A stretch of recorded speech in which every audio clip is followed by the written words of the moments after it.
The life is pretty miserable because we live in a kind of anxiety. Frustration in North Portland just weeks after the city swept a massive homeless camp and opened a new safe rest village. K2's been tracking the conflict and crime along the Peninsula Crossing Trail for years. The path is finally clear for the first time since 2018. Good evening and thanks for joining us for this special edition of K2 News. I'm Deborah Knapp. As K2's Angelica Thornton reports, some neighbors say the problems are now even closer to their doorsteps. We are on the edge every time somebody walks by. George Siebert has lived in his University Park home for 42 years. He never imagined it would earn him the distinction that he's now stuck with. The guy who lives 14 feet away from the bathrooms of Portland's newest safe rest village. And even they talk each other in normal voices. We hear every word what they say. This is the view from George's upstairs bedroom. He says he and his wife can hear these washers and dryers spinning late into the night and the toilets going 24/7. They know they'll have to learn to live with that noise.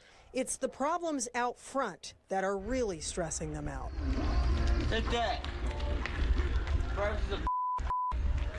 A middle finger and the B word for no reason, but George says he's seen much worse.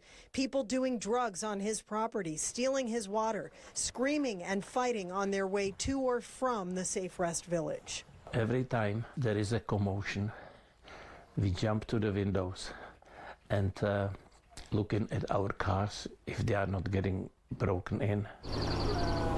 Around the corner on North Macrum, you'll hear the same concerns. Neighbors say they're dealing with disturbances night and day. They shared home security video showing us what they call known drug dealers openly selling on the curb right outside their homes, with people using drugs in the car right in the middle of the day. So they've stolen, I don't know how much stuff out of my yard. They're bold enough now, they come up on my porch and steal cigarettes. Chris Ann Bowles told us she just broke up a fight last week when she saw a man chasing a woman with a pipe. That's where I yelled over there. I said, hey, And he looked over at me and then he just told her to get her home. It's just constant, that stuff. Neighbors believe the opening of the Safe Rest Village has been mishandled because of the unique challenges in University Park, how close it is to their homes, the narrow dead-end street that leads to the entrance. And they say the people who lived on the Peninsula Crossing Trail and either didn't get into the SRV or chose not to live there are now scattered throughout the neighborhood. The ones that are really homeless and not doing the drugs, I have compassion for them. These ones right here, I have no compassion. They're not trying to help themselves.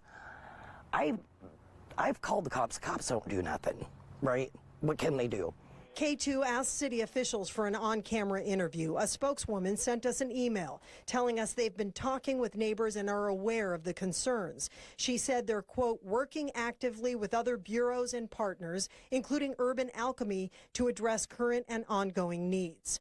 Urban Alchemy manages the Safe Rest Village. In a statement, it says it is proud of its collaborative work with the city to provide housing and services to 68 previously vulnerable homeless residents. Also telling K2, we are taking immediate steps to add 2 more practitioners per shift to provide safety and service monitoring and engage the areas surrounding the safe sleep to determine illicit activity. Oh, the sign. What does that say? It's just a bus stop in Czech. George Siebert calls the response from the city and Urban Alchemy weak. I wish they would move in here and spend a few nights here to get a picture of it. He says they've never reached out to him, didn't even have the courtesy of including his home in the site layout. And my house is not there. Huh, it's supposed to be right here. That's correct. The footprint of his house, just 5 feet away from the Safe Rest Village fence, is still missing on the map, just a big brown square on the city's website.